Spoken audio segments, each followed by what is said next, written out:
Hey there. Thanks for tuning in. You ready for another episode of my Bigfoot sighting? Alright then, let's do this.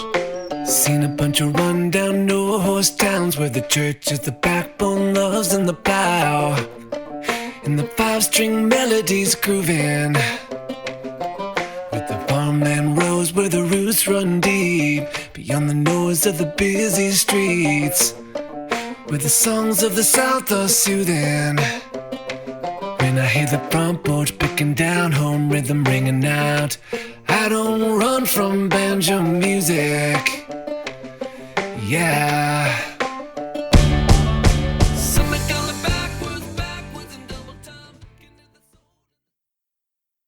Y'all might remember me from last week's episode where I talked about 12-foot Sasquatch that I've called Big Chief. Well, I forgot a few encounters that I had, and I decided to come back on tonight and share some interesting ones with you. So a few of them that I forgot to mention, and there's not many, but there's a good handful, kind of happened almost that summer right after I ran into them and before I started noticing all the tribal members. And what had happened is I was riding home from the neighbors. You know, I'd gone over there. They had a bonfire and they all wanted me to come and hang out, party with them because I was good friends with their young kids. So I had the horse down there because, well, my Mustang's the only mode of transportation I have. So Mom told me, well, I only want you out till 11:30. Don't come home any later than that. So I was riding home about, 11:30. 11:40 ended up because I stayed a little too late. So I'm riding home, and this is just around the corner, not even a half mile away.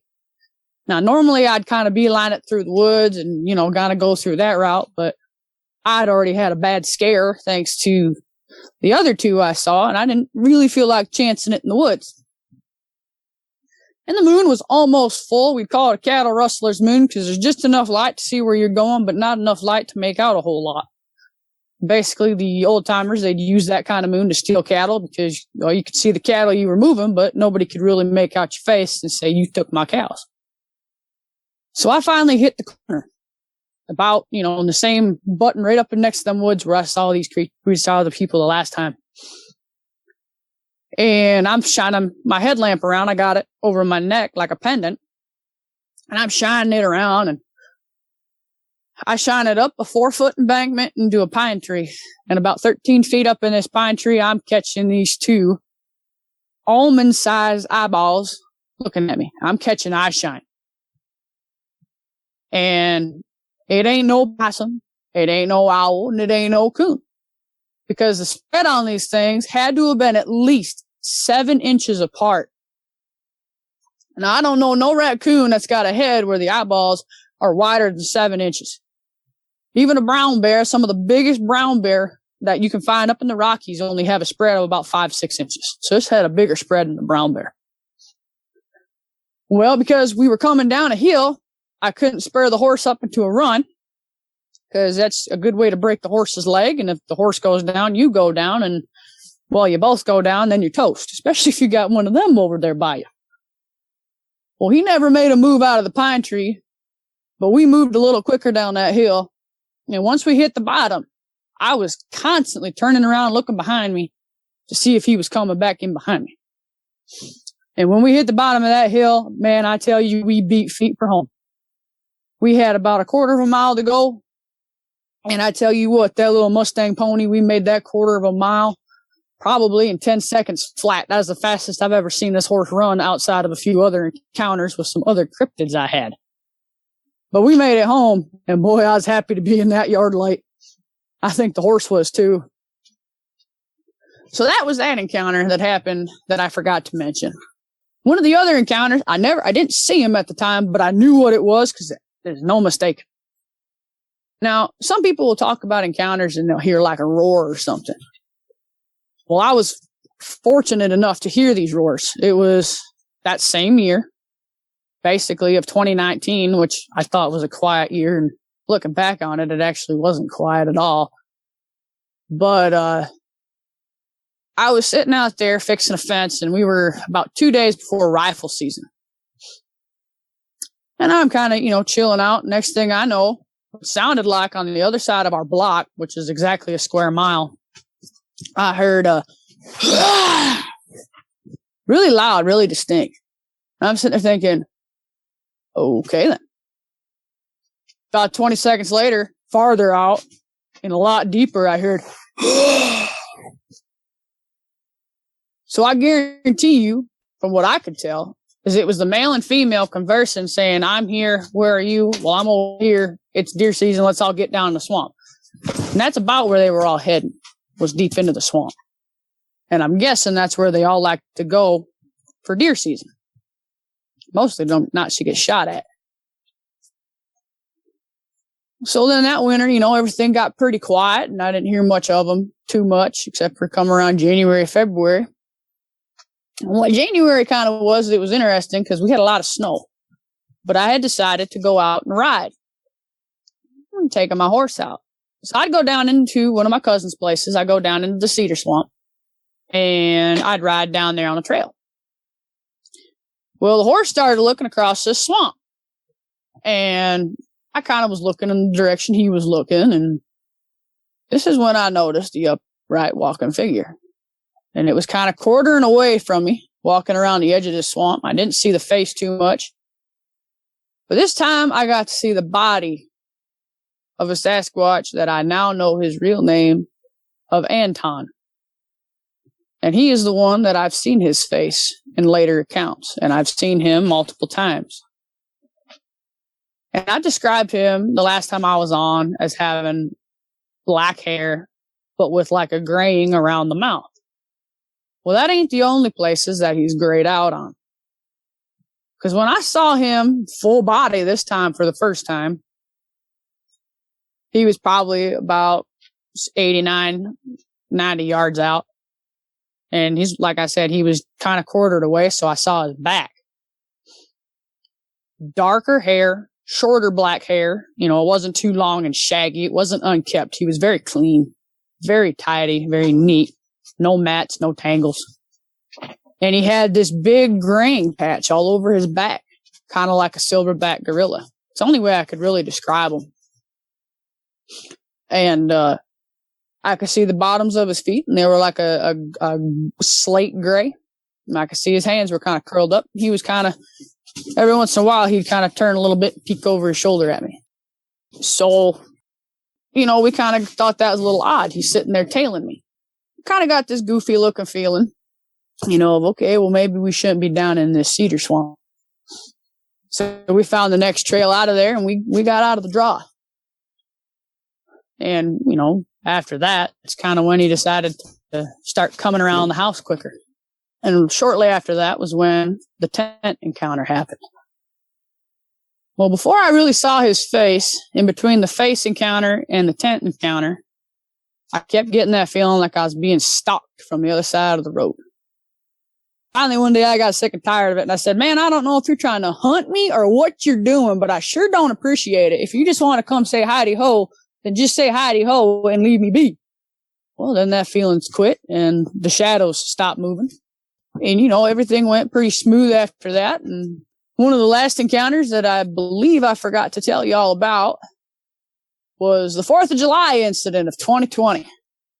I'm staying out in the tent, and our neighbors had originally told us, no, we're not going to do fireworks. Well, I guess they changed their mind and they forgot to tell us, because when fireworks go off, we have to watch our livestock.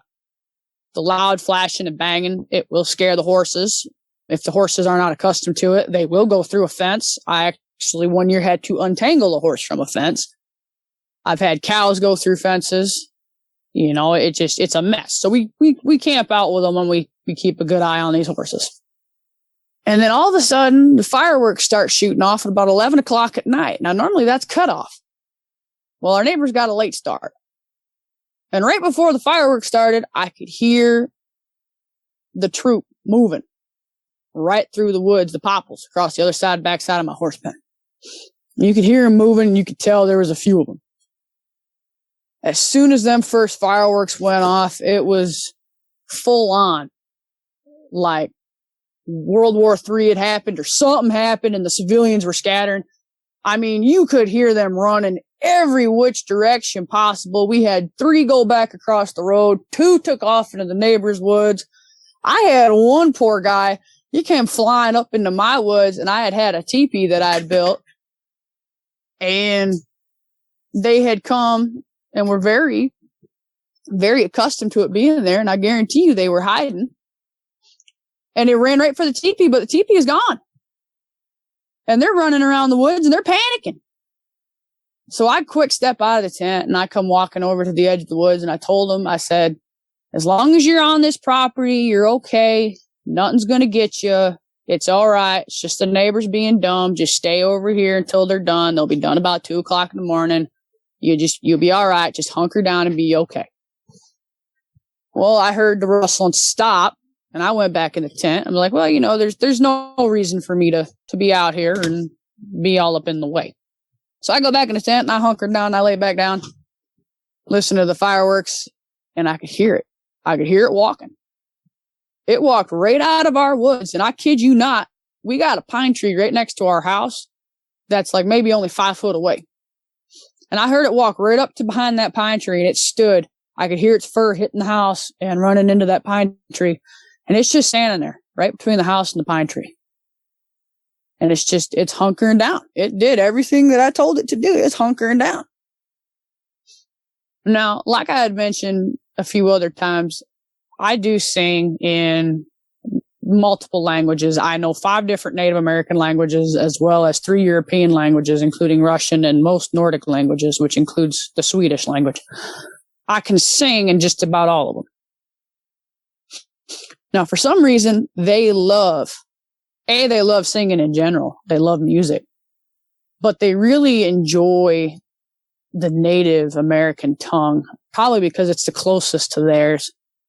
So I sang what is called the Lakota Lullaby, and you can look it up on YouTube. You can look it up anywhere you can find music. And it's really a very relaxing song.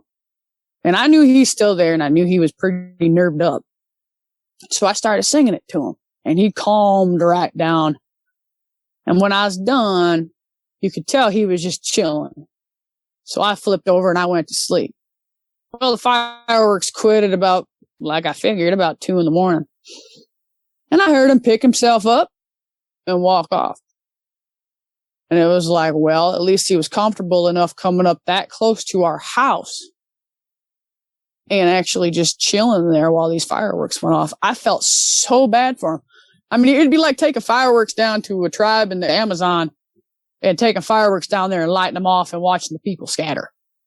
They've never seen anything like that. They don't know what that is. To them, it's a big, scary ball of fire and flames. I mean, shoot, them Squatches, they probably thought they were getting shot at. I mean, it was horrible. I felt so bad for him. But at least I could help that one figure out that he wasn't going to die that night. And so really after that, a lot of hoops, a lot of hollers. Shoot, this spring, back in, I think it was April, me and my husband, we were going down to the creek that we normally go to. We had the horses down there. And we were doing some laundry and hauling some water because, well, we had no water in the house and we still don't. So we'd go down and we'd take it from the creek and we'd do our washing and our laundering and all that stuff down there. So we're sitting down in there and we're getting ready to leave. And next thing we know, we hear what sounded like a hoot owl going off on one side of the creek. And then about, 50, 60 yards away from that one, we'd hear like a crow call. But these didn't sound quite like normal hoot owls and crow calls. And I look at my husband and I'm like, man, you hear that? He says, yeah, I'm hearing that. What the heck is it? It ain't no birds. I said, no, it don't sound like birds. And it just kept picking up and the pitches kept getting weird and it just really kept rolling. And then all of a sudden they stopped. I mean, we tried so hard to get it on video. I think he got a recording of it, but I'm not sure. I know when I tried to record it, it really didn't end up very well at all. You couldn't hear anything other than my heartbeat. But not even 10 minutes later, we were getting ready to ride out of there and my cousins come down the trail with their dirt bikes and our horses spooked. So I'm thinking there was a hunting party going through that swamp and they got interrupted by the quads and by the dirt bikes and they were kind of warning each other out of it. but they inevitably they ended up warning us too that there was something coming. But no, that swamp down in there, that's about the same area that I saw Anton for the first time. And it was actually down in that swamp that I learned his name. And you hear people talk about mind speak, and you got other people who will talk about how, well, they can actually talk. Well, I don't doubt that they can talk. And I know for a fact that they can do a telepathic mind speak, because that's how he told me. Basically, I'd seen him a lot. I knew he was around. I wanted to know more about him. So I basically just kind of threw the question out there, man, I'm getting tired of calling you the Black Harry thing. I'd kind of like to know your name, be a little bit more formal. I know you know my Navajo name, which is Kai, because it's used a lot around here. I said, I know you know my name. Well, let's make this even. What is your name? And later that night, I was out in the camper, because I'd moved into the camper at the time out of my parents' place. I swear I heard it as clear as day. My name is Anton. And I've posed that question before. I've asked him, I said, is your name really Anton? And these suckers, they can throw a vibe out, man. They can tell you through just how they make you feel, whether or not they like you or not, whether or not they want you in that spot, whether or not they're friendly or hostile.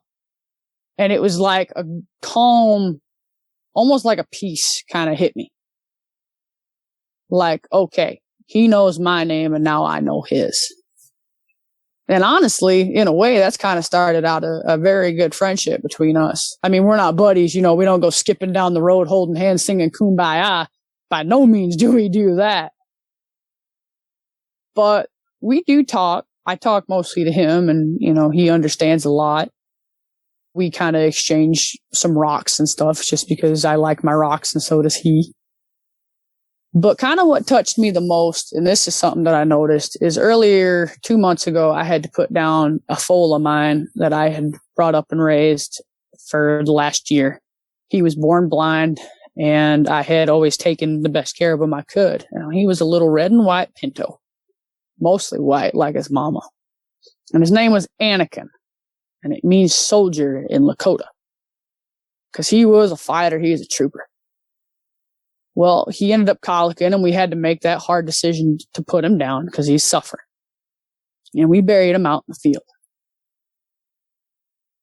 And on occasions, I'll go out there, and there will be, my husband, he'll go out there and he'll place grass down. I'll go out there and I'll do the same thing, because that was kind of our ritual, our little routine with him, is we'd give him grass when he was still around.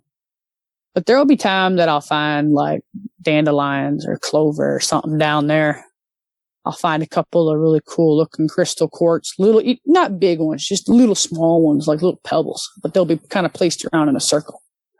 And you'll see impressions in the ground of where something very big had come through.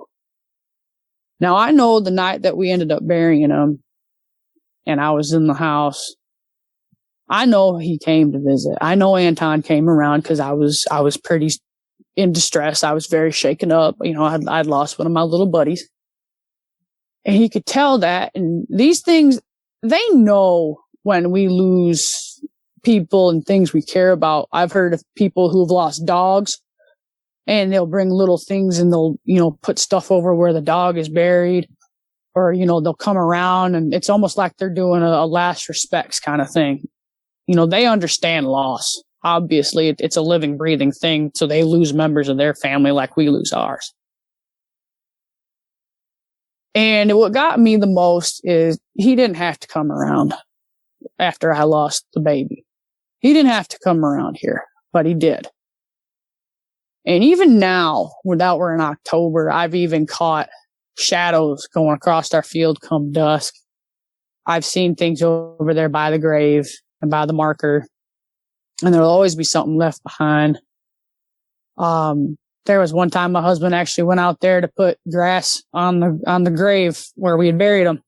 And we've gone out there the next morning, and the grass has been pushed down into the ground and covered up. Now, we know no deer came and ate it because you could see where it was pushed and buried. So it was almost like he didn't want something to get that grass that was meant for that foal, and he decided to put it under the ground for him. So it's been a very interesting relationship between us, and most of my encounters are with him now. There is that blonde one that I mentioned talking about. We saw him 2 days before bow season opened up. We were going for a walk with the dogs, and he darted out from behind a tree. My husband's caught glimpses of him. Well, I can tell you, in just over a year's time, he's gone from being 5 foot and probably about 200 pounds to about 8 foot and about 600 pounds. He definitely grew, and I know he's still growing. But he kept that real blonde coat, man. I mean, shoot, he's going to have a hard time hiding if he really wants to. But, they grow and they keep getting bigger. First time I saw Anton, he was about 8 feet tall, and shoot, now he's 12 plus. I don't think these things quit growing. I really don't. But, as they get older, they might, like people, they might shrink. But, for that, I don't know. But anywho, before I take up too much time, those are the encounters that I forgot to mention. And those are just some of the tidbits and snippets that I forgot to say to all y'all. And well, now that is done and said, hey, maybe there'll be more to come. And if so, I look forward to it, like I said before. Well, that's it for tonight's show. If you've had a Bigfoot sighting and would like to be a guest, please go to mybigfootsighting.com and let us know. Thanks for listening. Have a great night. Seen a bunch of rundown no-horse towns where the church is the backbone, loves in the plow, and the 5-string melodies grooving, with the farmland rows where the roots run deep, beyond the noise of the busy streets, where the songs of the South are soothing. When I hear the front porch picking down, home rhythm ringing out, I don't run from banjo music. Yeah.